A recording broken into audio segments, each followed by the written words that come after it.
I said. Okay, I'd like to call this meeting to order. This is a meeting of the Cape Cod Gateway Airport Commission. Today is Tuesday, January 20th, 2026. It is 4 p.m. and we are meeting in the airport conference room located at Cape Cod Gateway Airport.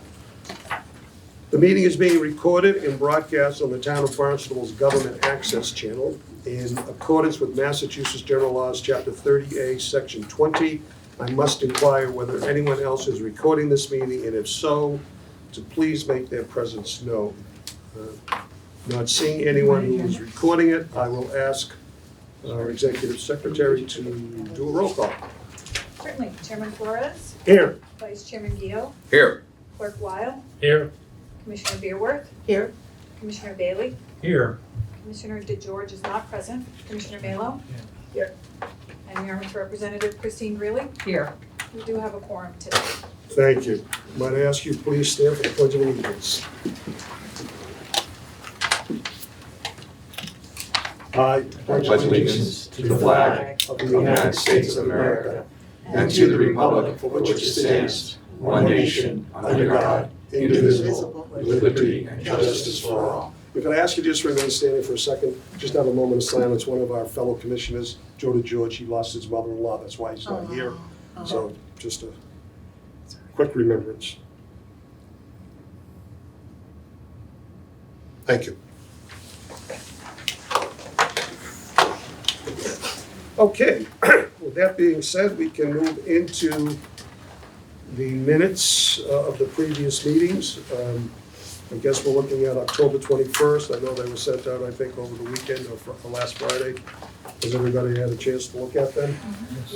Yep. Any comments, any questions, any issues, any concerns? If I don't hear any, I will accept them. If someone can make a motion to accept those. So moved. So moved. Is there a second? Second. Okay. Not hearing any other discussion, we'll call for a vote. All those in favor signify by saying aye. Aye. Aye, opposed? Okay, that is a vote. Next on the agenda is public comment. Is there anyone from the public who would like to make a comment? If so, you have 3 minutes to say whatever it is that you might want to say, and we'll take it under all of it under consideration. Yes, sir. Yes, If you could identify yourself. And yes, my name is Paul Hawkins. I'm a resident of West Yarmouth, and I've been a resident there for 25 years. I've been to multiple meetings, Right. and I want to thank the committee because I was here in October when we brought up the noise and the spike in the noise complaints, and the response was we have to get the noise coordinator more help. I did not hear what are we doing about the noise. So you helped me with the decision. I want to thank you for that because I'm moving. After 25 years, the airport has forced me out of my home. I'm tired of the 5:30 a.m. flights. I'm tired of coming to meetings and being told, oh, we'll talk to them and everything else, but nothing happens. So you forced me into that decision, and I want to thank you for it because you say you want to be a good neighbor, but you say it and you're not. I brought up 6 months ago that the town of Yarmouth hired a consultant to look at alternative flights, and they said, oh, we're studying it. Brought it up to the new like manager, he didn't even know anything about it. Has there been anything done with the alternate flights? No. See, and that's more than a year ago that it's like the town of Yarmouth did that. So I just want to say you are not good neighbors. You force people out, and I'm not the only one who's had to move. Okay. Well, I'm sorry to hear that. I wish you good luck wherever you might be going, but we will be having a noise report during the course of this if you want to stick around and hear what we are hoping to be able to accomplish in terms of making that noise situation better. Tell Christine she's going to have 40 or 50 less complaints because I'm not here. Okay, anybody else? Okay, thank you. Any response to public comment from any other commissioner? Okay, not hearing any. We will move to reports from the subcommittee. The first one is Finance, Commissioner Weil. Good afternoon. The Finance Subcommittee met via Zoom on Tuesday, January 6th. It called to order at 8:33. We had Commissioners Weil, Bailey, and Gio present. We also had Betty Ludke, Airport Liaison, John Flores, Christina Lonsberry, Suzanne Kennedy, and Madison Hinckley, who was relatively new, joining the airport. We discussed the minutes of a group of meetings and approved them. There was no old business. We had for new business FIN 0126-1 to review and approve the FY 2026 travel letter in the amount of $9,745. That was discussed at this meeting. We also brought up the fact that a new policy is being brought into place where the commission would not be required to approve this, that it can be done by the manager. That will be discussed at this meeting today. We moved on to FIN 0126-2 to review and approve the parking lot rate changes from static pricing rates to a dynamic pricing rates, from current rate of $13 a day year-round rate of $15 a day and $80 a week, June 15 through September 15, and $13 a day and $70 a week after September 16th through June 14th. That will be discussed at this meeting. We voted to move it forward for further discussion. We had considerable discussion about that, and debate will be brought up at this meeting. We at that point went into updates. Those updates will be discussed at this meeting, so I won't go into the details. After that, we had some discussion about something that wasn't on the agenda that will be discussed at this meeting about some new software for taking a look at tracking aircraft and noise and other information about that. The meeting was adjourned at 9:12. Okay, thank you, Norm. Any questions for Commissioner Wildman? Okay, next report is the Infrastructure and Marketing Commissioner DeGeorge. He's not here today, as I mentioned before. His mother-in-law passed away, so he is at her wake as I speak. With that being said, Commissioner Beerworth, would you be? Do you mind if I let Margaret, the font's too small, I can't Okay. read it. Commissioner Manlon. Oh, gee, thanks. I gotta remember that one. I've been the object of all these before. Okay, we met Tuesday, January 6th at 10:30. Commissioners DeGeorge, Beerworth, and Melo were present. Meeting was held via Zoom. There was no unfinished business to discuss. There is new business, INF 12601, review and approve safety enhancements for Barnstable Road in the vicinity of the airport parking lot, Gull Aaron Penn, Davignon. That will be discussed and has been moved to the full commission for approval. INF 0126-02, review and discuss ease of access from the airport parking lot to Penn, Davignon. There was some discussion. The DPW suggests a crosswalk and associated crosswalk signage. The subcommittee requested additional information at the next meeting on the possible installation of a cement pad to prevent pedestrians having to walk on the corner of the road around the guardrail to access the crosswalk. It was considered to be a safety issue the way it was proposed at this time. INFO 126-03, review and discuss tower sign criteria. Assistant Manager Driscoll reviewed the proposed lettering for the tower. Comparison, the terminal lettering is 14 inch by 11 inch with a maximum lettering of 14 by 4 inches. The words Cape Cod is 8 feet by 4 inches long, and the logo is 3 inches round. It's supposed to be visible from the rotary. Approximate 2-foot lettering was suggested. Subcommittee would like a symmetrical look with capital lettering as large as possible, but not too close to the edge of the building. The size of the lettering will be reviewed with the building department for allowable size and brought back before the subcommittee next month. INFO 126-04, review and discuss previous marketing expenditures and future marketing. Assistant Manager Driscoll presented data on past and proposed advertising expenditures across radio, digital, and terminal advertising. Commissioner Beerworth raised concerns about the current advertising approach, suggesting it may not effectively target affluent travelers who can afford premium flights. The group discussed exploring alternative advertising channels and coordinating with other airlines. It was requested that the staff connect with the Chamber of Commerce on the Cape to coincide with their marketing and see what they use for criteria and the dates that they do promotions. It was recommended that Massport also be contacted for their marketing information. INFO 126-05, review and approve Hanover Hyannis Gray Star Terminal advertising rendering and contract. This was moved to the full commission for approval and will be discussed today. Updates, email addresses for commissioners, IT looking into project update status. What is MT? Nothing significant. Okay, thank you. I go, Ed Star, what's that? Nothing significant to report on that, leases or contracts. CFAS and public meeting was held on January 14th, 2026. Ms. Lounsbury presented an update on noise abatement software systems being considered in response to all the noise complaints. Vector has offered a free $20,000 value 6-month trial of plain noise. This would be installed as soon as possible to determine the viability of the technology prior to possibly purchasing the software. Discussions occurred about potential job creation to address noise and environmental concerns at the airport.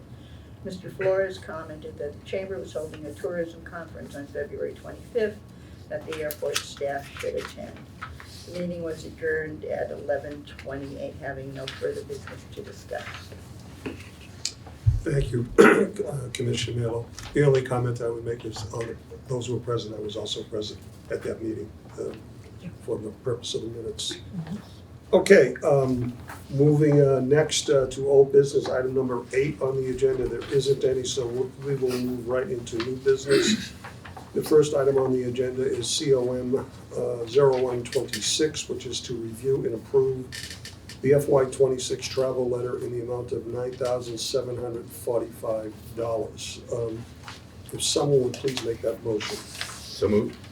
Thank you, Commissioner Guillot. Is there a second, please? Seconded. Okay, motion's been made and second. Now for discussion purposes, could you share with us, Manager Nelson, what's involved with that item? Yes, so the travel letter is for mandatory travel for live fire burns, training for our personnel, and also for AAAE certification for myself in February. And the letter is mandatory for the town of Barnstable for the manager to look at and approve also. And so it would be a total of $9,745 for fiscal year, the remainder of fiscal year 26. Has everybody had a chance to review the letter? And it is up on the board. Yep. Ernest, the backup. Okay, thank you, Michael. Any other questions or comments from Yes. the members? No. Yes. I made reference that we will be discussing a policy that gives the manager the discretion to approve items under certain circumstances up to $9,999. This travel letter, normally you would be able to approve that and then send it on to the town manager. The town manager, could you describe why the town manager requires this letter? I know I was told a couple months ago it's just mandatory that the town manager approve. It's most likely in my previous careers, upper echelon usually approves certain items within its organization. So that's the only reason I know. I don't know of the policy that the town You know, is working under there. We traditionally, in our discussion in Finance Subcommittee, we've been approving the letter as our part of the process, understanding that it was a requirement of the town manager. Part of the reason for making sure that we approved it in your specific case was to avoid a conflict of interest of you approving expenses for yourself. So that was part of the rationale behind it. Yeah. It's also a policy of the town for any out-of-state travel. It's always been that the town manager technically doesn't really need to approve it, I guess, because under the rules and regs of Massachusetts state law, we have the authority to do it, so it's as much a courtesy as is an acquiescence to that policy. Mr. Chairman, Yes, sir. can I suggest going forward that we provide the letter to the town manager, but not requesting approval, but simply coordinating with them and informing them that this is, and then we can cite Massachusetts state law that, under this authority? Yeah, as long as they're comfortable with that, so that we're on good terms with the town as a whole, I have no issue with that whatsoever, so. Motion's been made, it's been a second, all those in favor of approving COM 0126-1, please indicate by saying aye. Aye. Opposed? Okay. Abstaining. And you're abstaining? Okay. Next on the agenda is COM 0126-2. This is to review and approve the parking lot rate changes from static pricing rates of $13 per day year-round to seasonal pricing rates of $15 a day and $80 per week between June 15th through September 15th, and $13 per day and $70 per week, September 16th through June 15th.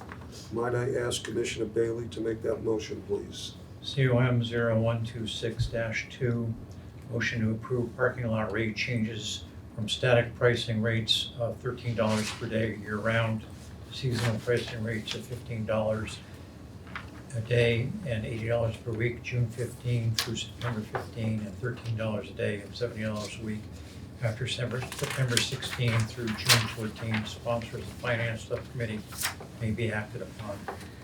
Thank you, sir. Could I have a second, please? Second. Okay, motion's been made, a second.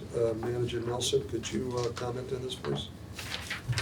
Yes, and up on the board, there was a question asked at the subcommittee, how many parking spaces per the lease that was signed in 2011. 537 parking spaces are in the airport terminal parking lot. And the increase is in line with a parking survey that we did with Steamship Authority and Highline for the various parking areas they have, including the one on the airport that we leased as Steamship. So locality-wise, we're in line with the parking rates, and this will provide the airport with increased revenue. Last year, 3 years ago, gross receipts were $307,000, in excess of $307,000, paid to the airport $27,000. And 2 years ago, gross receipts $273,954, with paid to the airport $80,942. And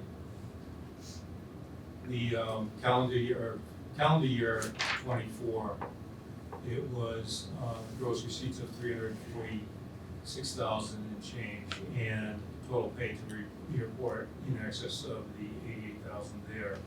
And we just received the email from the parking contractor. Calendar year 25 was just over $100,000 paid to the airport.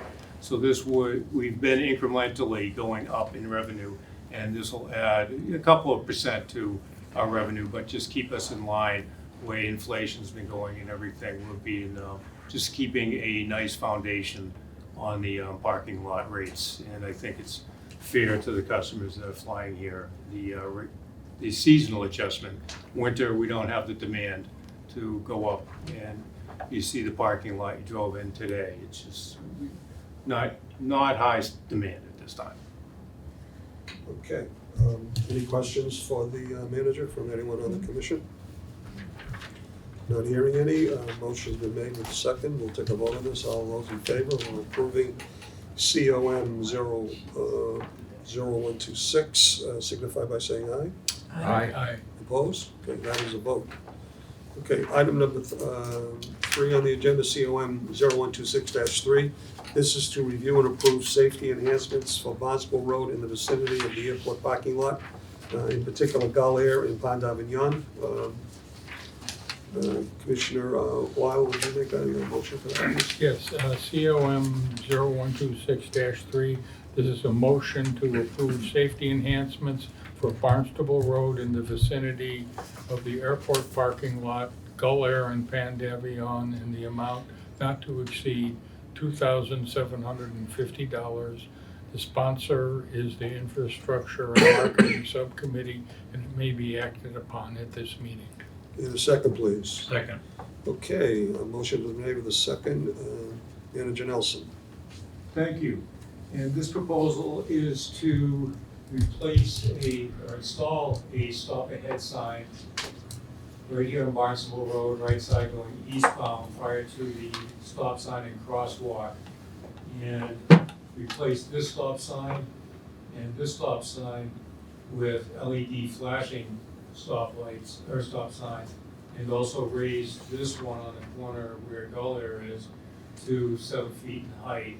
And also do the ladder crosswalk across Barnstable Road, and also repaint the existing stop line there. And the total cost, as you read, should be not to exceed $2,750. And I believe that this will enhance the safety of that area. And, a lot of people just go right through on a right turn without stopping and towards the airport rotary. Okay, any questions or comments of the manager from any of the commissioners? Yes, yeah, how much involvement is the town involved in providing the guidance on this? They actually did the study of Barnstable Road for us back last summer and recommended, this was part of the recommended enhancements for speed mitigation and safety on that road.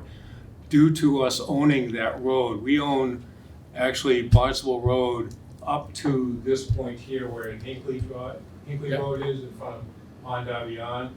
So that's why any improvements we do and enhancements there are on our budget. But I talked to DPW to make sure we're standard in what we do and safety and liability, and make sure that, like with the ladder crosswalk, I couldn't have told you that's a standard, that is a town of Barnstable standard. I'm not opposed to this. Yes. I'm concerned about how much time the airport actually spends on it when expertise is within the town DPW, I would assume, and making sure, we pay them for a lot of these services. I want to make sure we're getting our value for that. Oh, I believe they come back to us in a very timely manner. And the only thing, the most time-consuming aspects of this is the back and forth, just ensuring that we're right, or if there's a change in, just to take, for example, the Pond Avignon crosswalk issue, it's just going back and forth with them on modifications. Mr. Chairman? Yes. Just real quick, who put together this graphic?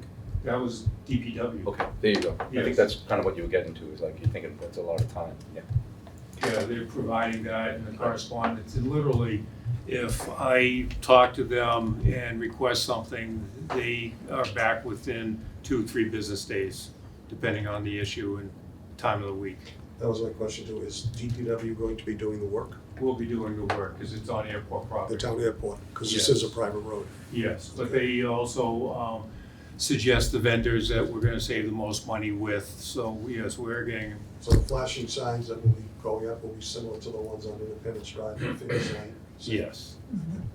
Okay, I think we're all familiar with those. Okay, any other questions? Okay, not hearing any. We'll call the vote. All those in favor signify by saying aye. Aye. Opposed? Okay, that is a vote. Next item on the agenda is COM 0126-4. This is to review and approve Hanover Hyannis, better known as Gray Star, terminal advertising, rendering, and contract.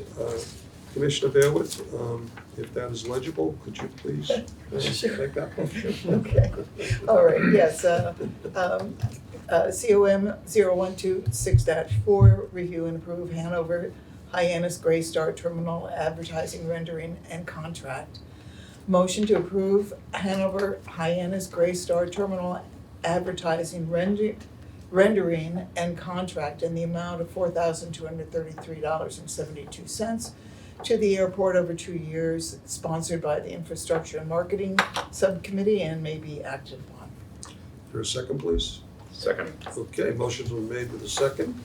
Manager Nelson, could you give us the background on this? Yes, thank you. And there's a rendering up on the screen that they're proposing to put on their sign in the terminal. It has a aviation type of language up there. As you can see, their flight path to elevated living. So it's a nice little piece. And they're also on Addicts. This is going to be on Addicts, these apartments in the vicinity of BJ's. So they're close and they want people coming through the airport to see this and hopefully take advantage of it, especially where the sign will be located. A lot of locals are here year-round renting cars and also booking, and workers going over to the islands. So it's another way to produce some revenue, incremental revenue, as we talked about with Nantucket Studios advertising. Just this one would be a 2-year lease, so it's a little less in term, but we get a little more premium because of the shorter lease term in it. And it's the agreement went under legal review. If everybody's had a chance to look at the agreement and returned it satisfactory to us. So just I recommend we move forward with Hyannis Gray Star for advertising the terminal. Okay, any questions from any members of the commission? Mr. Chairman, Yes, sir. as Gray Star is my landlord in Washington DC, I'll be recusing myself from this vote. Okay. Any other comments? Okay, all those in, motion's been made with a second. We'll call this motion. All those in favor signify by saying aye. Aye. Opposed? And one abstention. Commissioner Gill. Okay, next item on the agenda is COM 0126-5. This is to review and approve the proposed airport manager discretionary spending policy letter. Commissioner Mayo, would you make that motion, please? COM 0126-5, review and approve the proposed airport manager discretionary spending policy letter. Motion is to approve the proposed airport manager discretionary spending policy letter. I'll take a second for that, please. Second. Okay, motions were made with a second. Manager Nelson, would you comment on this, please? Has everybody had a chance to review the document? Yes. And so really, it's more up for discussion than mine, because this was shared between Norm and myself. And what your thoughts are, really the sections are self-explanatory in nature. Mr. Chairman? Yes, sir. We, at your guidance, and it was good, moved the amount to 9,990, I believe. Didn't get below the 10,000. Correct. This says not to exceed 10,000, which includes 10,000. Right, that's an error. So we should amend this motion to be more specific and speak directly to that amount. Mr. Chairman, Go ahead, sir. I would like to make an amendment to the motion that we change the amount in paragraph 2, scope, 9,990. 9. No, fine, okay, if you want 9,999, that's fine.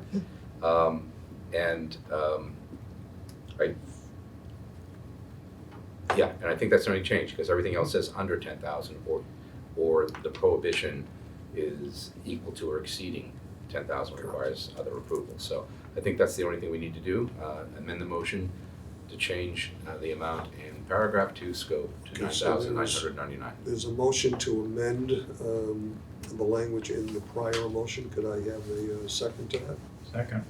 Okay, all those in favor signify by saying aye. Aye. Okay, so it's been approved to change that amount from $10,000 to $99.99, $9,999.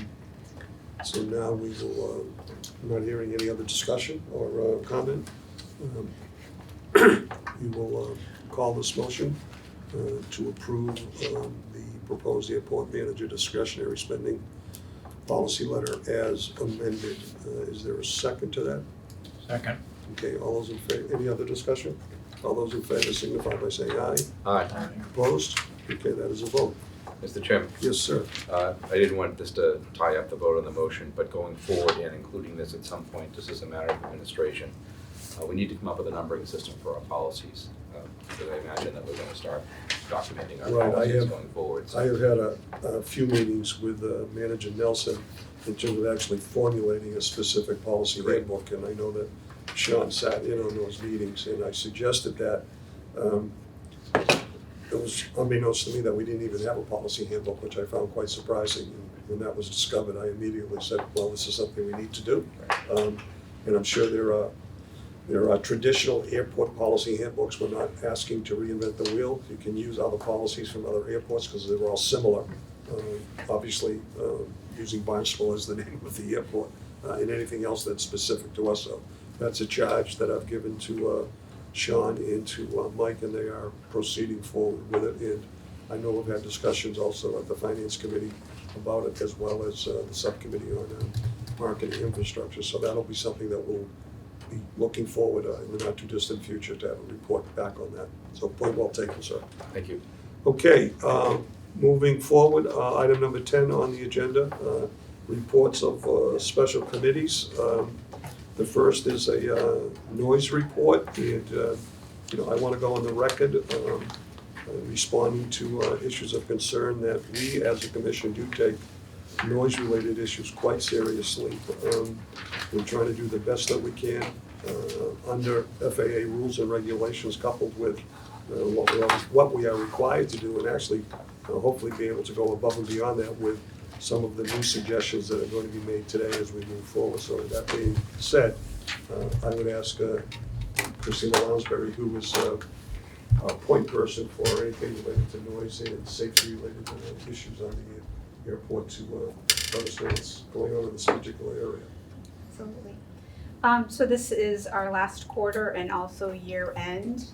Right here we have the last quarter of 2025. We have October, November, and December. In October, we had one complaint in Centerville. In Yarmouth, we had 423 complaints and 2 complainants. In the month of November, we had 569, made by 1 complainant from Yarmouth. In December, there were 2 complainants from Yarmouth with 656 complaints. So that gives the total for the quarter as 1,649. And if you look down the bottom, we do have the comparisons. So at this point, last year we had 62. This year we had 2,535 complaints, and roughly the same amount of complaints. So last year was 30, this year is 28. Any questions on that? Mr. Chairman? Yes, sir. Just out of curiosity, any idea why the dramatic increase in the numbers? We do have a citizen that is in a flight path, and they are reporting to the airport. They are disturbed by the flights, and some days it'll be at 70, some days it's be under 20. It just varies. This hasn't been something that the citizen has reported before in this manner, but since around the month of, I think it was like June, July, it dramatically increased to this.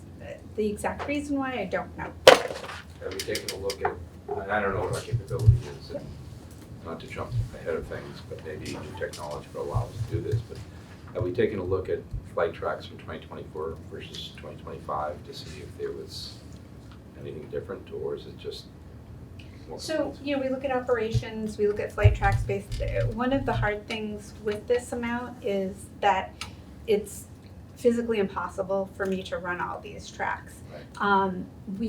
With the system that we have right now, we're very limited in the reports that we can bring to the commission showing that we can run tracks, but honestly, when you run the tracks for even a month's time, it becomes just like a large solid line. So you're not really seeing exactly what what the person is experiencing. Right, but the large solid line I mean, like in it's, 2024 yeah, versus the large solid line Yep. in 2025. and they look about the same. They look about the same. Yeah, that's Okay. because it's just kind of an overview. It's not intricate enough Yeah. to give the information that we Yeah. need. Yeah. And the number of operations are about the same from 2024 to 2025? No, I'll get to that. You're taking my I'm thunder. sorry. No, they did increase, yes. Okay, Yeah. okay, thank you.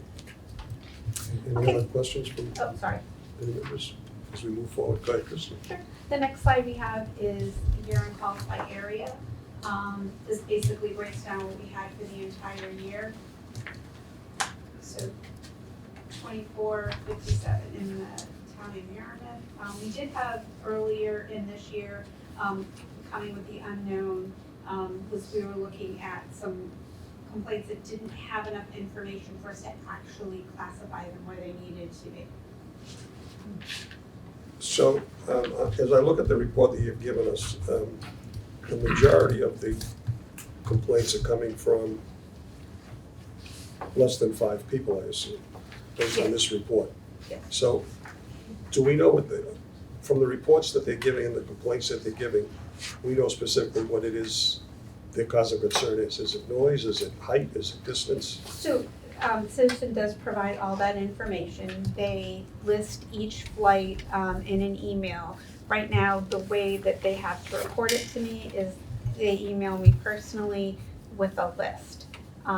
So in order to kind of use our software that we currently have, I would have to physically enter each complaint in to be able to show, a good plot map or noise statistics where we have, when it comes to complaints, they call it a heat map, which I actually have some heat maps later on.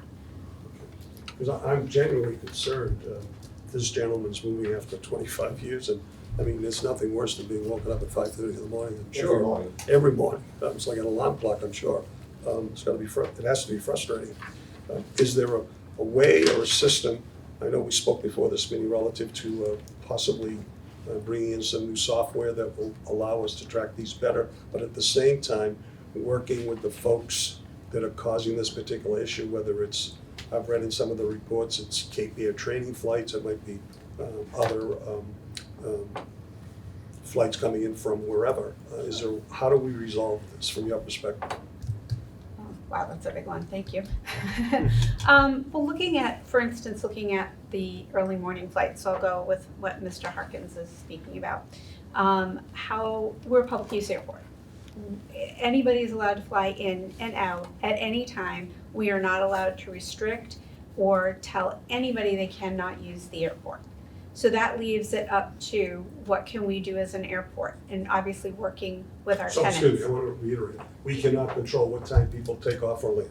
No, as a public use airport, It's a we public cannot. airport. Yep, So open we 24/7. as the commission, we as the town, we don't have control of that. So the commission, the town, and the airport as an operator does not. No, we do not. And that Who really, does? that basically that came out of an act in 1990, the Airport Noise and Capacity Act, the INCA Act. And the INCA Act basically, for just to like make it simple, Sure. is they wanted airlines to have quieter engines. And they said, hey, if we're gonna spend this money, we need to have the ability to make money. And at that time, when they passed that act, if an airport did not have a curfew or violations, you couldn't enact it there afterwards. So that is pretty much almost every airport across the country. In order to try to do that, you actually have to bring something to the FAA and show that whoever is flying, it would not change anything in their business if they stopped doing this. So I don't know of one that has actually gone through yet. All the airports have lost it, they've tried, but it's not something that they're able to do. So sticking with what we're allowed to do and what we're not allowed to do. So we have voluntary quiet hours. They can only be voluntary. We cannot go to, anybody and say, oops, let me try to get rid of that. We can't go to an airline and say we have ABC Airlines. Well, you can't leave till after 6. The FAA will get involved, we will have a violation, and I'm sure, Mark, they probably would fine us a lot of money. So that's where we're at with that. One of the things that had been done in the past is we used to have flights at 4 o'clock in the morning, in the 4 o'clock hour. Probably a good, I want to say 18, 17 years ago. And the prior commission sat down with the airlines and they came to basically an agreement. The airlines had to agree to do this. They don't have to do this. Right. And in that agreement, they said, we will not do anything in the 4 o'clock hour anymore. Unless there's some emergency, absolutely not. We will try to limit between 5 and 5:30 to 1 or 2 flights, anything only that's absolutely necessary, and try from 5:30 to 6 and on to limit as much as possible. So as far as looking at what they said they would do and what they are doing, they did stick to that. We don't have yes, we have med flights and we can have private flights, but you don't see Cape Air flying in the 4 o'clock hour. Which, now obviously, the tolerance and the threshold has changed, but at the time, that was really a big deal because 4 o'clock in the morning is just, it's awful. So they worked with the companies and what they were doing and they changed that. So in that respect, yes, for instance, we can go to Cape Air, we can ask them not to, but that's all you can do. Cape Air's, kind of looking back at saying, hey, we kind of met you in the middle. We already, scaled back. We're doing something to help, but there's only so much we can do. Are most of the complaints that are on the sheet, are they Cape Air related flights? Do we know that? No, they're not. They're not. No, it goes across the board, all the way from, private aircraft, small aircraft to American, JetBlue, and Cape Air. These are not specific to. And for the sake of the public that's watching, I want to be clear. I mean, from a legal perspective, we don't have any authority relative to telling anybody when they can land or take off from this airport. No. That's- And preventing We don't them have from- that authority. Right, and preventing them from doing that. If they want to fly at 3 in the morning or 4 in the morning a week, they can do that. Yep. So any agreements that we have struck have been on a voluntary basis, and we have done that over the years, reached out. Before I was a commissioner, I know that it occurred, I was told it was, and I know it's been continuing. I know, Margaret, you were a commissioner a number of years ago. We have attempted to do that. Yes, it was. Yeah, it was a commerce, and they were bringing over to Nantucket newspapers, and it was a lot of. It was not just it was everything under the sun, and it took between the company that was hiring them to move the papers, to people on Nantucket, as well as the companies here at the time was Island Airlines, then it moved to Cape Air, to agree to this. So they, I don't maybe know financially what they had to do, but I know that was a compromise.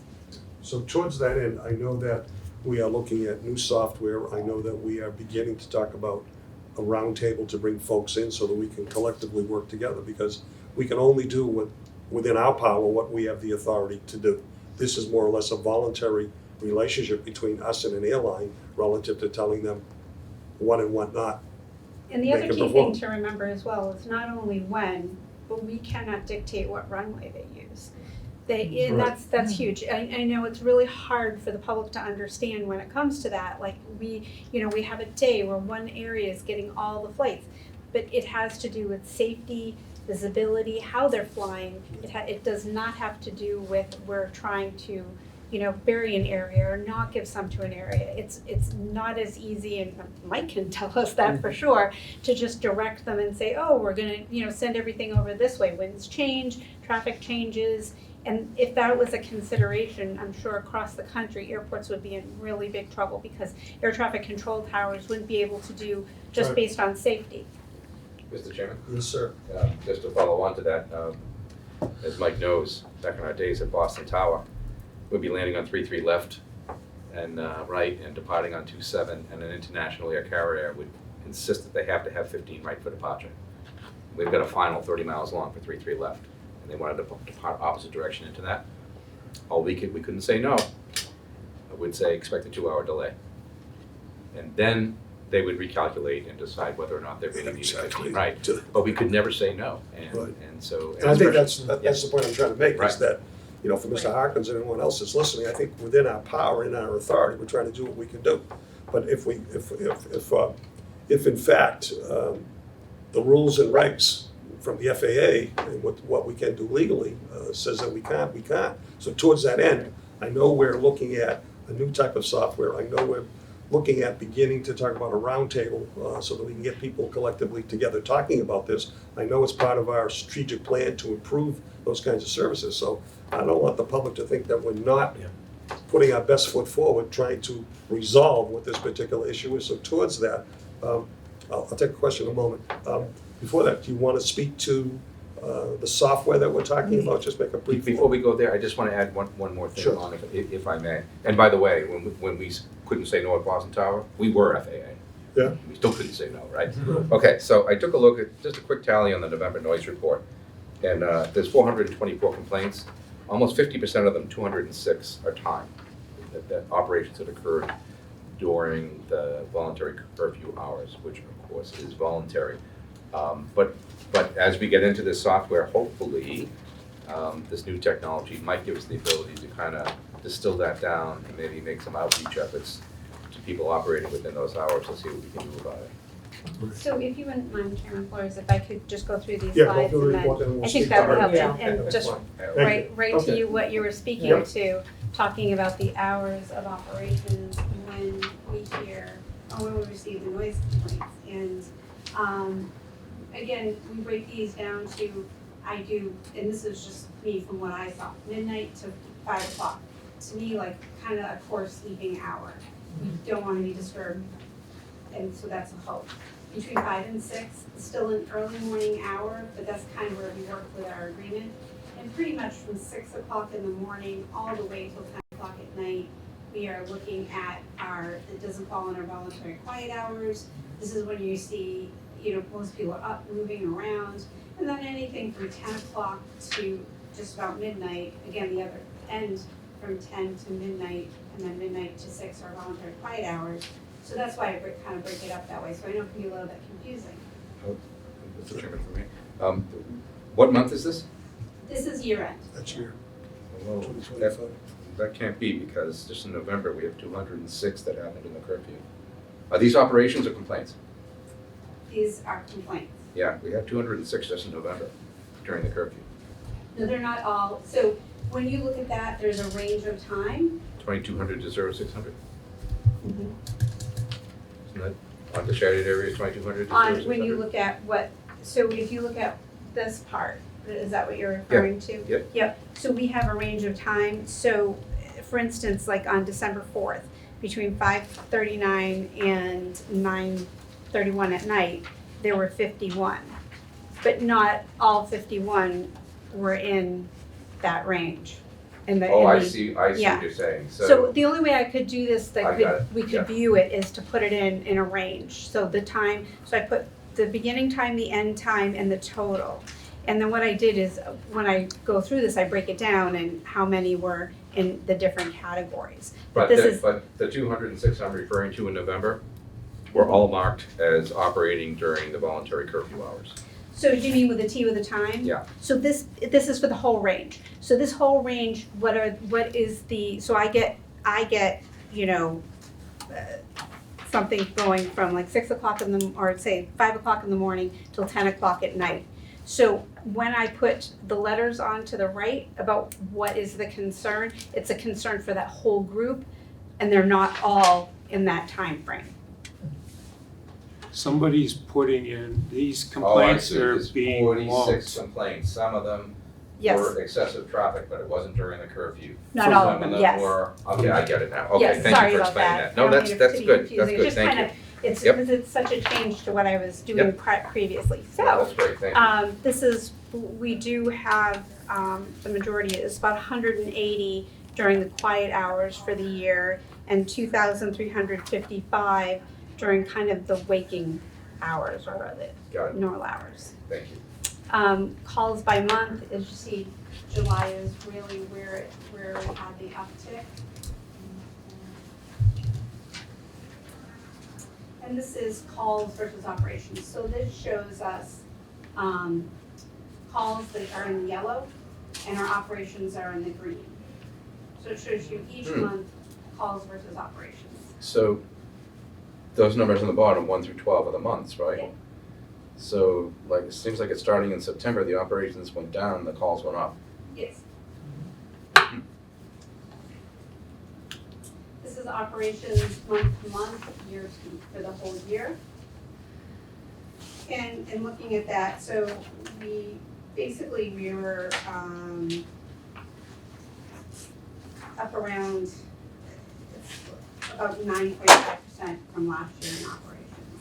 So the total 61,662 for 25, and for 24 is 55,998. So about a 9% increase in traffic over the 2 years. Are those operations counted by vector? Those are counted by the tower. This is the tower's, I take the tower's data. Yep, so it's reportable to the FAA. And in looking, one of the things that I don't have the ability to do would be to do the plot heat maps based on complaints. So what I looked at I could do otherwise was do some heat maps. So the heat maps are just kind of like what you would think. This shows where we have the concentration of air traffic. And I put, I did June, July, August, September with the operations count on each slide.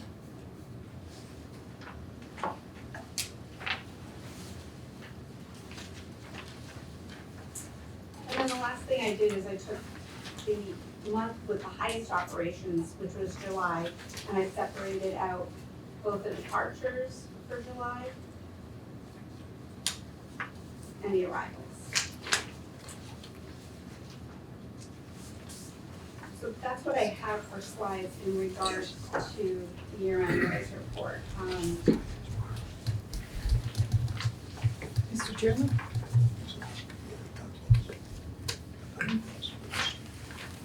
Mr. Chairman? Yes, I'm sorry.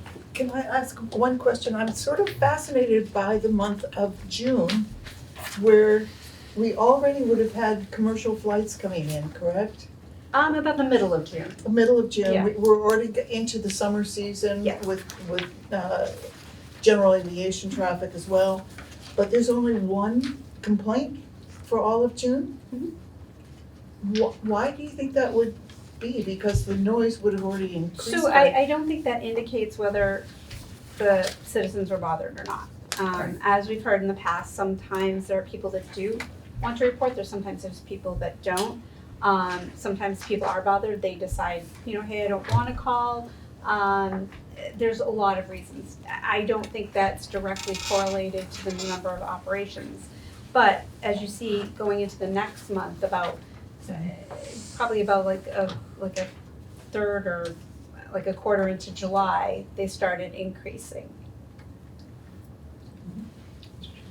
Yes, Chris. I was going to comment on a couple of things. One is, I think that there was some decisions, in the community, because there was statements sort of made, well, there aren't that many complaints and that, and as I said, a bunch of people had indicated, at least that I heard feedback from both for several towns, of not feeling like if you complained it amounted to anything, and so there hadn't been. And then I think there was some real consistency in terms of the decision to start reporting. And to let you really know what and where the concerns were. And including with, as I happen to know this individual, doing some fairly sophisticated tracking. And part of it came out of what I understood was a frustration earlier in the year, like in June or something, in reporting something where the tracking shown by the airport showed the flight to be somewhere else in the neighborhood, whereas the individual had the pictures of the plane directly low over the house and feeling like, okay, this isn't accurate. So I think that was part of what started the generation of the numbers. The other thing is I've been hearing comments from a number of people, both up on the northeast side, and that about the flight training, what appears to be flight training, because of continuous circling at various hours, usually around 8 o'clock at night or so, that's going on, and it appears to be Cape Air when they have done, and because there's several people who have some sophisticated kinds of equipment to do this, they've decided to invest in it and to really make a commitment that this is going to be sort of their project. I mean, others volunteer in other ways at different places, but they've sort of decided some of this, and I think this is why you are beginning to see some of this. And I will tell you that when the voluntary hours and tracking, it sort of went into place many years ago, because I had my home, or at least a cottage since '81, and been living physically full-time since '06 with the rebuild of the house. The variation of where these planes are flying, there used to be sort of this sense that, well, you'd come in sort of over further end of Great Island, fly sort of up the Mill Creek pathway, and that now, and I've told you before, I won't tell you again, I mean, they sort of fly anywhere, twisting around in the neighborhood, or come up, from the harbor and turn, where they want. And I think that that's led to the increased frustration around a lot of neighbors saying there's no predictability about when and how and where and how low and everything, that's really driving them crazy. And I think a lot of people are not reporting it, but there are several people who are being more systematic in the reporting, and I think it's going to be very important. And I know Sean's working on it with starting to get the roundtable going and to really get some sense in the communities surrounding. In all areas that we wouldn't typically think of, because I think sometimes it's always thought of it's always just down on the east side of Hyannis Park off of 1533. And it's turning out that I'm hearing from people on 624, from both, Hyannis and Hyannisport, and that all the way up to the far end of Yarmouth. And so I think, this is all just indicative of people becoming, more and more concerned about it. And I'm sorry to say this, but a belief that in a lot of ways for many years here, for the last few years anyway, we're working on it. And I think to their credit, the new manager and assistant manager are now saying, okay, this is something we need to look at. And indeed, there seem to have been some things that may not have had the full support that maybe Christina needed or whatever to really address some of this. And so I think that's what you're starting to see in all of this. Thank you. I think the commission as a whole takes it quite seriously. Yes. And we want to do everything that we possibly can Yeah. to alleviate the problem. Right.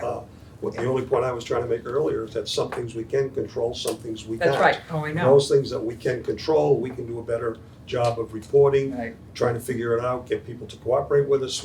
We're all in favor of Yeah. that, but at the same time, in support of that, I know that maybe now, Christine, is the opportunity for Sure, you and to I'd speak just like to. to address Yeah. a couple of It's a good things segue that because that we've had really brought up. conversations about Sure. Yeah. about the roundtables. We've had conversations about improving the Mhm. quality of the software. So maybe you'd like Sure. to speak to that. Yeah, if I could there's just a couple Sure, of quick thank things. you. So first, the person that you're speaking of, the one flight of the thousands that she called that she had a question on was actually researched and the information was given to her. Good. So I provided that to her, and it's fairly technical information. What she saw versus what is over, there's a lot of things that go into that. However, in addition, people are using, Radar 24 public Flight aware. train flight. Sure, Yeah, flight aware. sure. The other thing is that when you mention about coming in, going Mill Creek, and I know that Mike certainly and Mark can say this, not every flight can fly visually. Not every flight is going to be coming and landing on 3-3 and coming from the south. As you mentioned a couple times, you saw some coming around. They came from the north. They can't come all the way down to come up. They are going to have to take a turn. We do have Cape Air training, but it's not all at 8 o'clock at night. It's at varied times. However, one of the things that there is an issue with is how antiquated our noise portal is. And one of the big issues that we found is that it's not user friendly. And that's why I'm getting the emails, and that's why we're looking at it. So we went back to the company that we use for a lot of different things, and they do provide that noise portal, and said, hey, what are our options? Well, years ago they partnered with a company that this is what they do. So they're not gonna put more money into upgrading what they have if there's another option. So we sat down with them, we had a couple of meetings, and they came back to us and they do have an option. This is an incredibly awesome tool that is just, I can't say enough about. One of the things I'm not doing right now is I'm not entering these in. I can't physically do it. So how does it work? Well, we have lots of airports our size that get just as many noise complaints, if not more.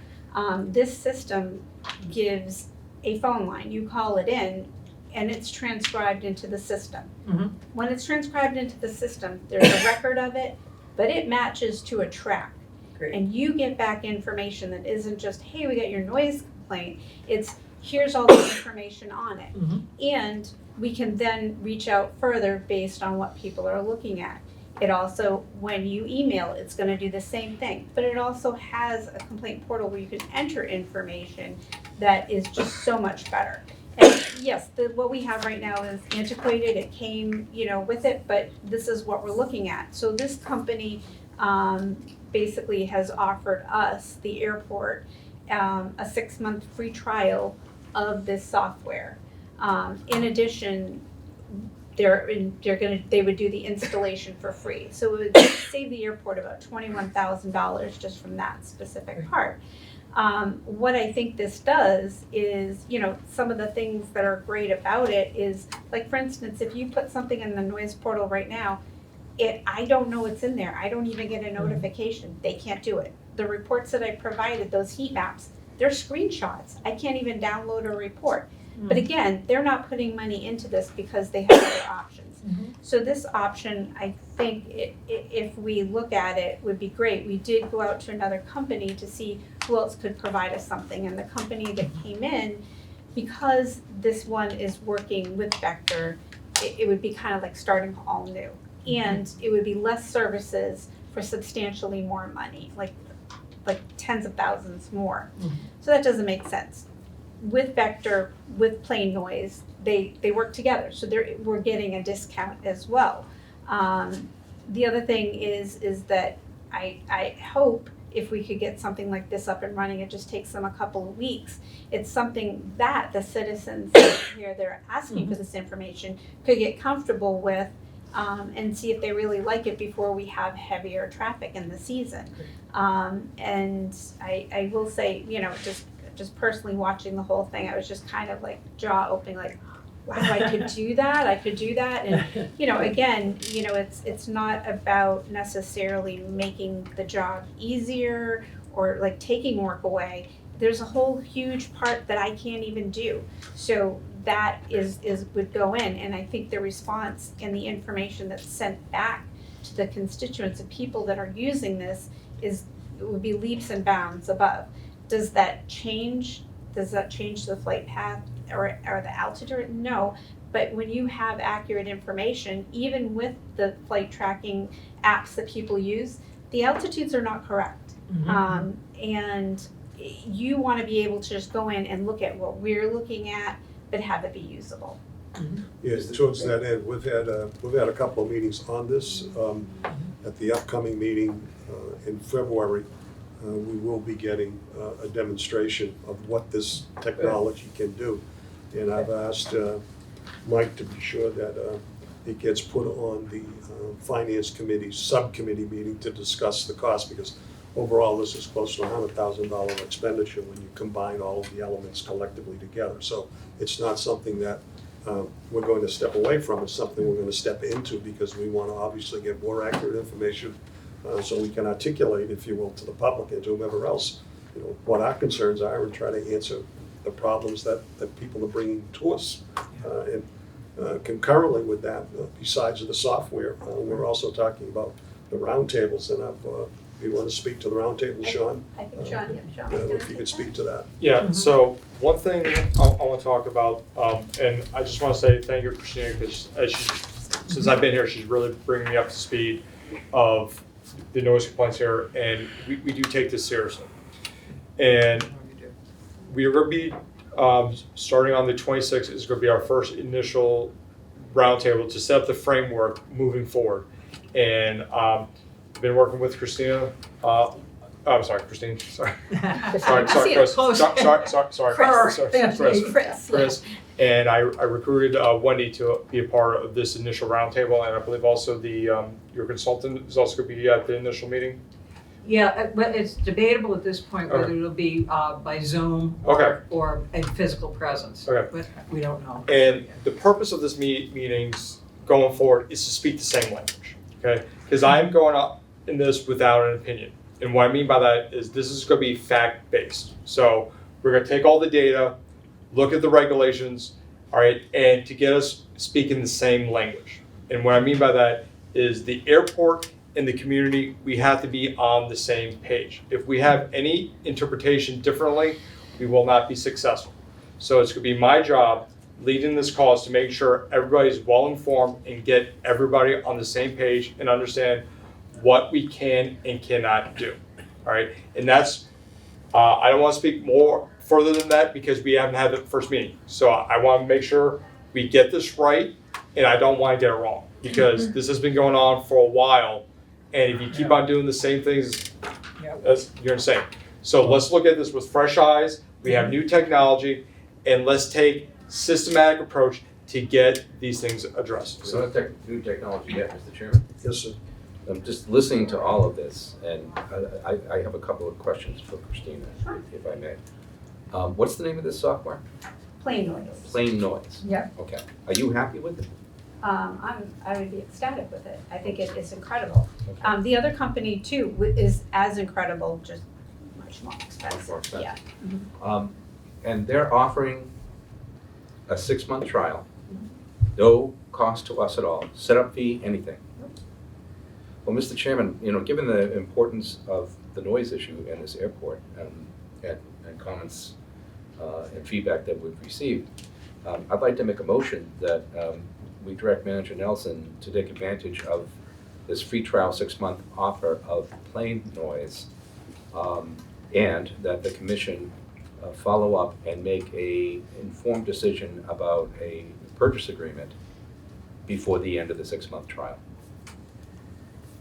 Is there a second to that? Second. Okay, any other discussion? Excuse me. Can I would say that it would be one thing to sort of start this, but I think having the roundtable with some discussion, have a better understanding of getting sort of everybody on board and doing it, and then, doing this so that it's sort of an informed process will be very important too, one way or the other. In other words, I know you want to get it started, but I also think maybe there's some more, maybe feedback for a couple of ideas, being able to talk with the company about the kinds of things that you've had as concerns. That's all my thing is, just making sure it's very clear as to what you're looking for them to do for you. My motion doesn't dictate when Okay, we do this, okay. just that we do it. Thank you All for we're the saying- clarification. Exactly, we've had this discussion, all we're saying is we're gonna take a serious hard look at it, Okay, and then subsequent, once we test it for X amount of months and we have the demo Yeah. in February, if this is something that we wanna pursue, we wanna put it into the hands of the finance committee to really study this in terms of what the ultimate cost is gonna be, because I've heard, the $100,000 mark, so to speak, and, that's an investment on the part of the airport to hopefully help get this particular issue resolved, so, I And just to agree. clarify, that part is not 100,000, it's in addition to. It's in addition, Yeah. Yeah. but That would be totally, true, but but totally yes. towards, Yes, relative to Yes. noise abatement, we're spending $100,000 a year, Yeah. when you put all of the components together. right, it's And our that's the bottom billing, line. it's our, it's a lot that This they new do. component is only Yep. a section of it, but Yes, I don't want the public to think we're not taking this seriously, not investing Yeah. in the technology to help us resolve the issues. So with that being said, motion's been made, there's a second, we've had discussion. In the motion again, if you would repeat that one more time, Commissioner. It's to direct Manager Nelson to take advantage of the 6-month free trial offer by Plain Noise, and that the commission follow up before the end of the 6-month trial period to make a final decision and determination as to whether or not we want to purchase it. Okay, all those in favor signify by saying aye. Aye. Opposed? Okay, that is a vote. Thank you. Okay. Thank you. Christina, thank you very, very much for that thank you thorough guys, I report. appreciate that. And for the general public, make one comment? for the public, I want you to know this is something that we're trying to resolve. This is a commission meeting, normally, we don't do this in public comment. Mr. Hawkins, I'll give you the opportunity. Yes, I just want to say two things. One, people get worn out You get tired of complaining and then you stop. That's one of the reasons. There's some people with more perseverance that do it, and there's other ones that give up. Sure. Right, and that's why you don't bother making the phone call. The second thing is, the town of Yarmouth hired a consultant 2 years ago. They come up with a recommendation for alternate flight paths, which would make it convenient for the airport that's open to recommend this alternative flight path. And as Mr. Nelson said earlier, nothing's been done with that. And that's part of the issue that I have as a frustration, that you speak up and nothing happens. So, Well, yes, I'm moving, I'm gone, and I'm glad you're having the discussion, but, okay, thank you. Thank you. Good luck on the move. With that being said, just I want to comment on that.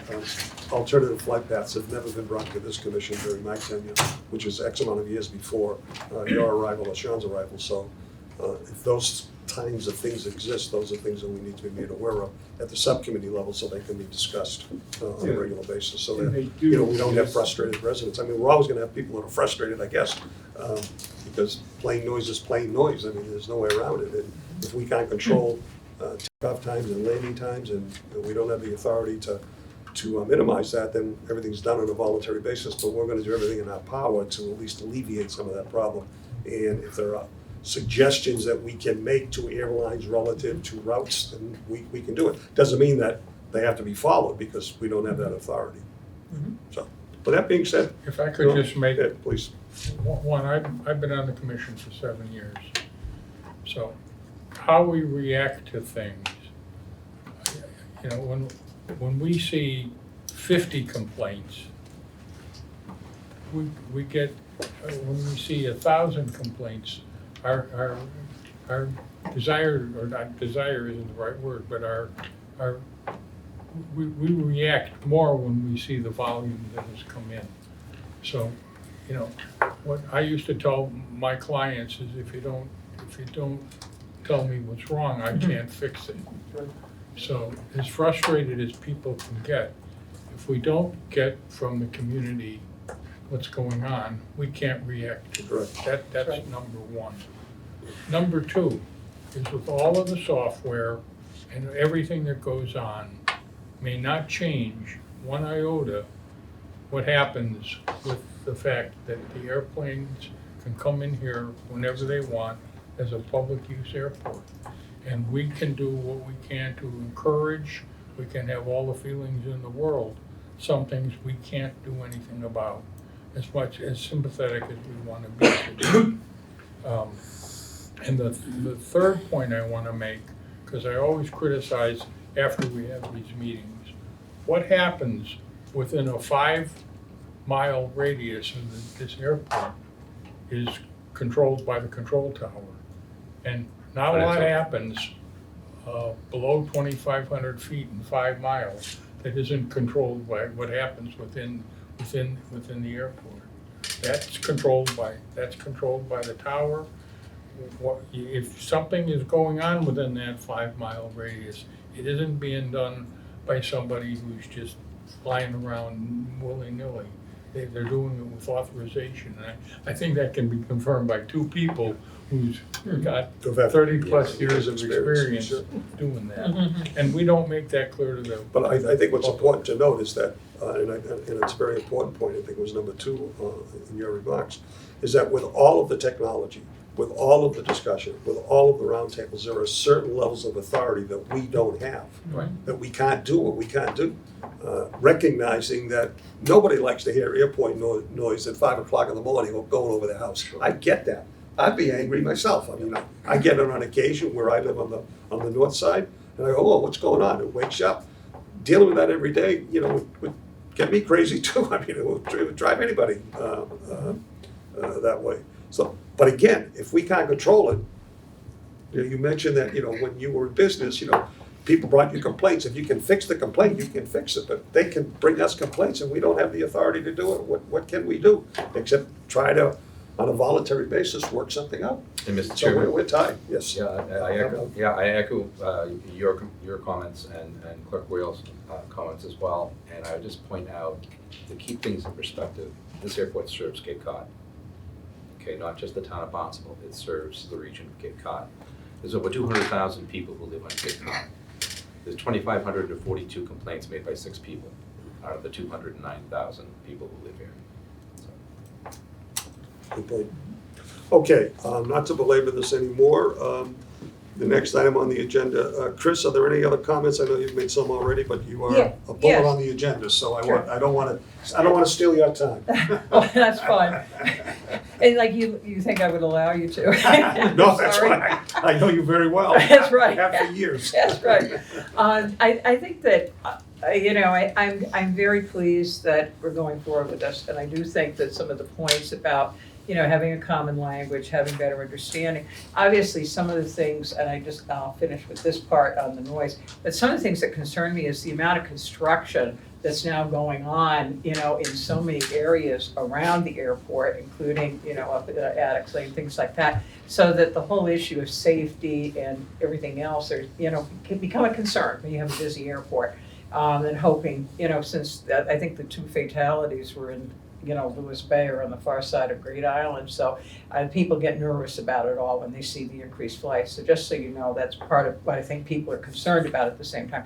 I actually was asked to ask a couple of questions about the how many people were on the call remotely for the Wednesday PFAS meeting, which was down at Town Hall with the presentations. Were there any mass DEP people, on the call, on the Zoom, because we didn't know any of that. And were any consultants or anything from officials or anyone from Yarmouth, because this was a question that came from actually Barnstable, any Yarmouth officials or other consultants on the call. So I don't know, I know you may have an item where you're gonna be talking about your PFAS presentation, but those are questions that were raised that I was asked to get answered. Thank you. You're welcome. There were approximately 17 people on the call, Okay, and I didn't break down who, where they were, yeah.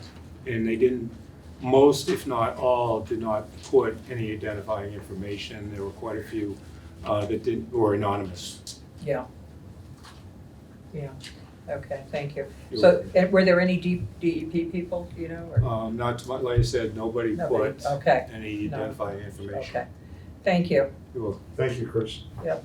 Okay, next on the agenda, updates, Manager Nelson, beginning with projects and going down the line. And just to close out on the noise, did receive multiple emails from an anonymous source listing numerous training flights that had no location identification, and the information appeared to come from third-party applications or devices. Inconsistent with FAA policy, these are not accepted due to lack of investigative information and the high volume of repeated complaints, which is inconsistent with applying the best use of resources. And information is generally the same in each instance of the complaints. And so they would generate as a very similar, if not the same, response. Right. It's been suggested that I, as chairperson of the commission, will not accept complaints from groups that are anonymous. And it's not that I'm not going to accept complaints. It's the fact of the matter is, if we don't know who's telling us what the issue is and where it's located, there's not much that we can do. So I think it's only in everyone's best interest if you identify who you are, where you when it happened, what was the address, and what was the primary issue, as opposed to other means of reporting that doesn't really help us in terms of resolving the problem. So we're trying to work with the public. We're trying to work with not only, as Commissioner Keto said, not only people of Barnstable, but Yarmouth and the rest of the Cape. I mean, we are Cape Cod Gateway Airport. We're not Barnstable Municipal Airport anymore, as we were for many years. We're dealing with a much broader audience. So with that being said, we can move into the rest of the updates. Okay. And regarding projects and leases, contracts, there's nothing really to report. They're moving forward. Legal review, combination of the holidays and some questions on specifics regarding the request for proposals. It's just been a long, arduous process, and hoping to come to completion sometime within the next 3-4 weeks on our leases. And with the hard stands, same thing, but the engineer and I talked late in the week, and the hard stands are starting in the engineering sense and gonna reach out to the contractor and if all goes well, start some shovels in the ground sometime in March for the hard stands. The, as far as the rest of the items, I'll hand it off to Sean to speak to for updates. Okay, so for that, again, we're still working with the town for the tower signage. All right, so we have a scope of what we want the signs to look like. So we're just waiting to hear back from the town to see if they would accept that. Nothing new significant with the leases. Now with the strategic plan, so, and I know Mark, you're gonna keep me in line with this? Yep. Okay, so the two big items that have really been updated on this, I just want to comment on. And again, this is going to be not like we said overnight. This is going to be a couple of years of so all these things get completed. But were the items for the internships, reach out to the colleges and to the high schools, and also noise abatement. And I think we kind of discussed a good portion of the noise abatement. And as we discussed, the first meeting or the roundtable is going to be January 26th. It's going to be in this room, and it's just to set the parameters for the noise abatement moving forward. But when it comes to the internships, I just want to share my journey really quick. I started out in the aviation industry as a college intern. So I take that very passionate, and fortunately for me, I had a great internship program that really got to me the seat here. So what we have done is we have reached out to the local high schools. We're actually having in the next couple of weeks, a couple of interns actually starting here at the airport to learn about the airport and to help them on their journey. And we're also doing a job fair. Can I interrupt for a Yes. second? Is there any way we can throw the dashboard up there so that you can point out what you're talking about as we go? I do not, I apologize, I was in a late flight. Okay. So the next Going week- forward, if we could do that. Yes, absolutely. I just had a late flight coming in, so, but I'll give a very thorough of all that, but just, but what we're doing is we're actually doing, on January 30th, the Barnstable, job fair. So, Cape Cod Gateway Airport will be represented there. And I'm also working with, some of our tenants to be part of that. Where's So, the job fair? Where is it? Barnstable High School in the cafeteria. What time is that at? Two? I believe it starts at 10 o'clock, but German floors, I'll give you the detailed information also, make sure you have that. And what we're doing is we're working with the teachers and a couple people from the engineering department at Barnstable for kind of like a student exchange program. So we are reaching out to them, and we are going to be having hosting students here here at the airport. And that's all the updates for right now for the strategic plan. Yes, Wendy? Yeah, can I ask, are we looking at any college students at all, or only All right. high school? I've just worked on the high school right now. I have not gotten to the But colleges we yet. will be Yeah, looking. yes, Great. the colleges, and right now I'm working with the FAA for because they might have some mentorship programs for that. Oh, Okay, okay. so it's with the New England region. So I'm making really good relationships with You should, this. you should reach out to Cape Cod Community College. Yes, because there's yes, a strong definitely. aviation program. Mm. I'm on the board there. Yes. And we have a partnership with Bridgewater State University. Bridgewater is where folks go for management and for pilot training. Cape Cod Community College is doing airport mechanics. Yes, So those are two entities that you might want to reach out to. absolutely. Sir, Yes, sir. also I was going to suggest, I'm on the school committee for Cape Tech out in Harwich. You might want to consider Harvard? talking with them. Any All the help? tech- All the tech schools. Yeah. Yeah, All the yeah, techs go up definitely. at And that. you've got a tech school, Upper Cape Tech is up at Bourne. We'll have a sidebar after the roundtable. Sounds like And Okay. actually that. Mass Maritime too. Yeah, that's true too. But A lot of our students go to Mass Maritime. But this is kind of like my goal. It's me reaching out to Sure. connecting all the dots. Yeah. Okay. So if there's any information, like I said, please help me help the community, because again, I'll be more than willing to reach out to it. But if you know of an avenue or program, let me know, because I'm still learning the area.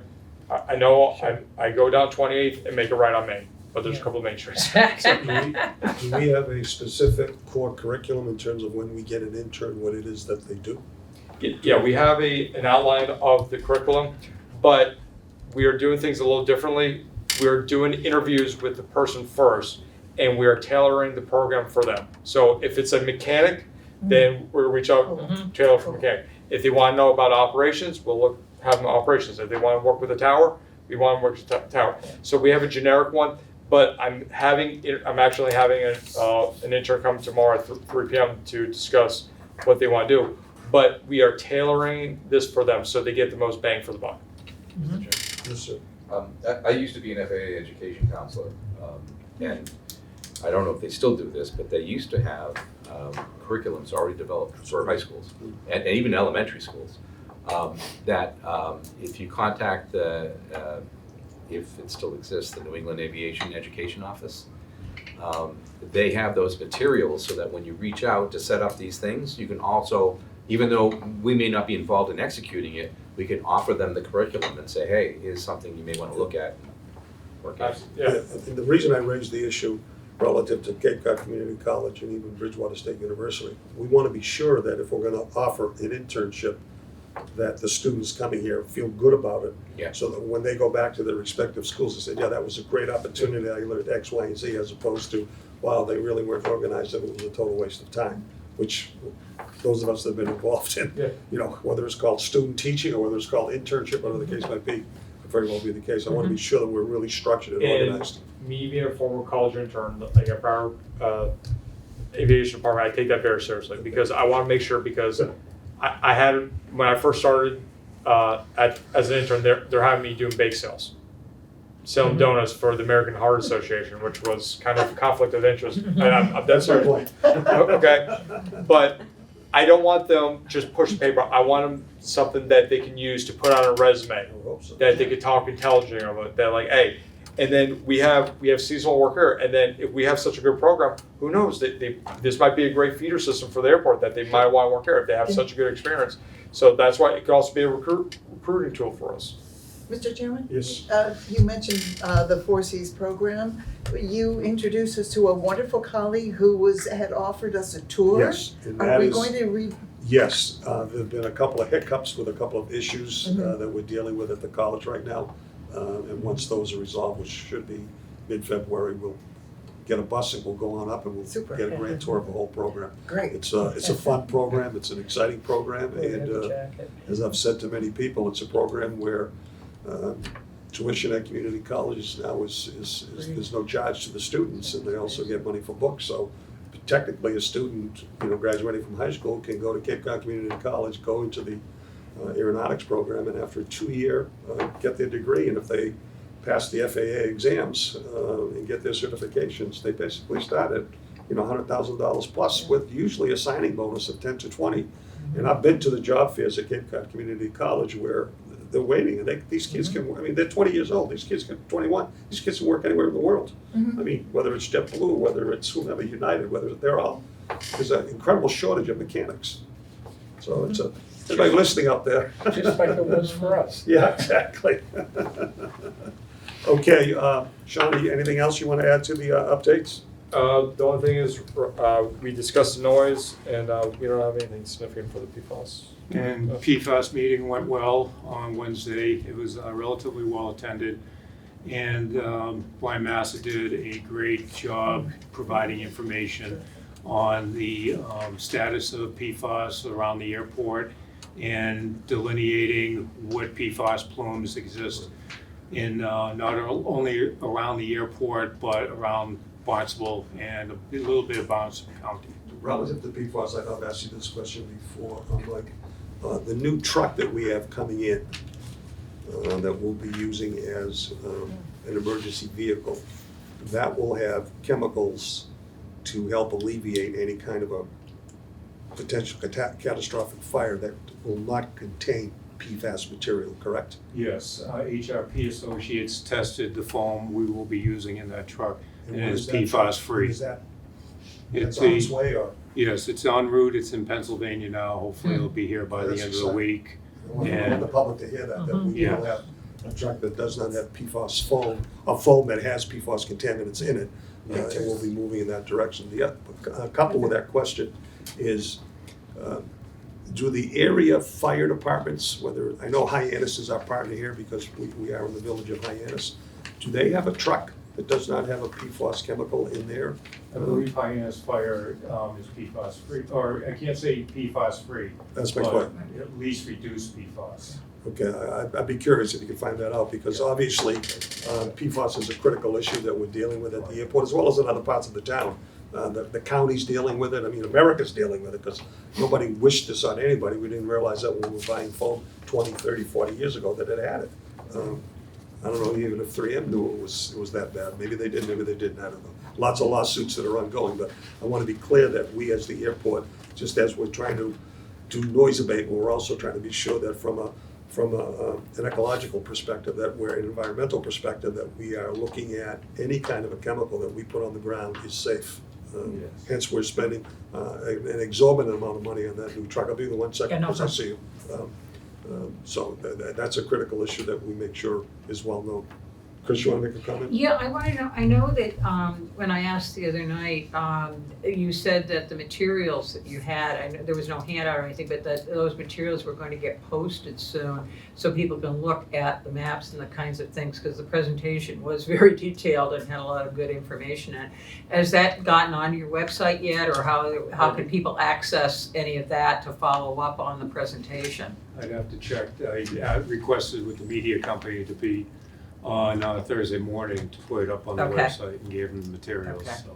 Okay. It might be up right now, Okay, I'm not sure, okay. I have not followed through. Could you email me or something when you find that out? Yeah, that'd be perfect, thank you. Yeah, I Because would people just have asked about that too. I would just comment, I watched on the Zoom meeting, that PFAS meeting, and I thought our consultant, Brian Massa is his name, did an excellent job in terms of Yeah. really explaining, where the plumes are, who is responsible for what, Right. and what it is that we're doing to mitigate, Yeah. if you will, issues of concern that we've identified, we're trying to address as quickly and as reasonably as we possibly can.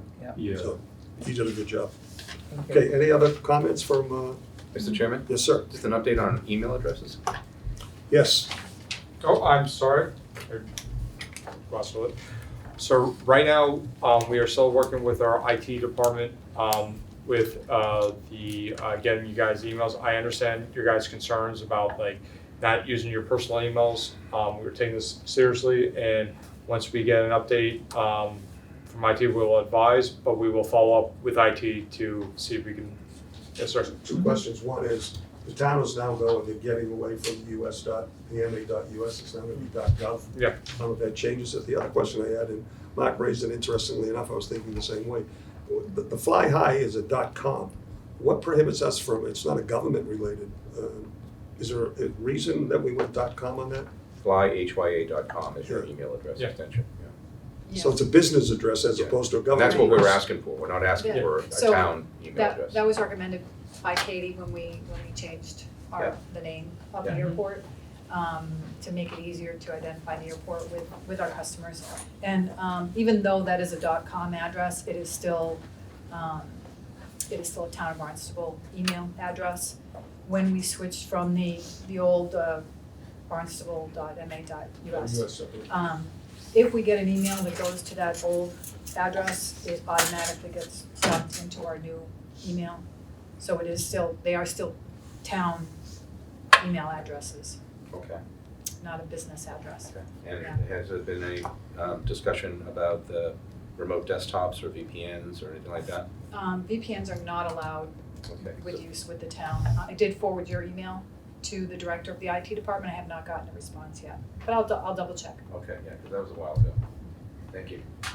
Okay, any other comments, questions, issues of concern? Not hearing any. Let's see, number 11, any other announcements by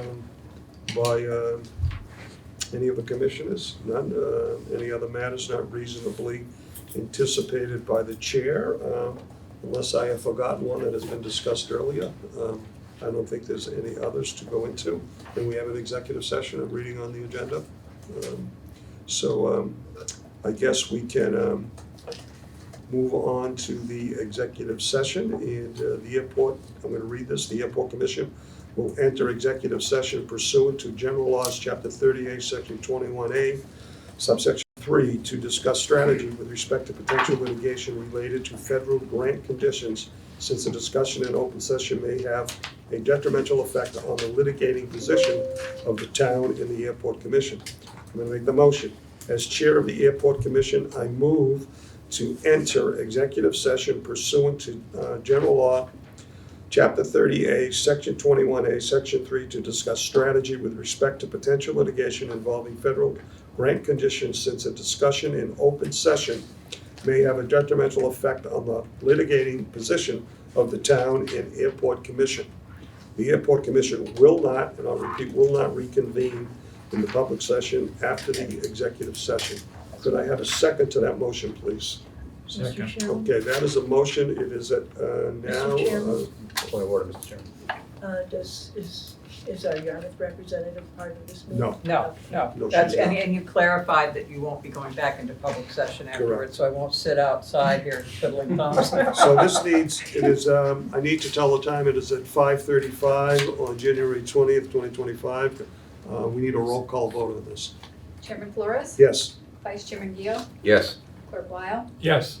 Commissioner Beerworth? Yes. Commissioner Bailey? Yes. Commissioner Melo? Yes. So we are adjourned. Well, we're gonna, We have, We're We have to adjourning our adjourn public this meeting. session. yes. Okay.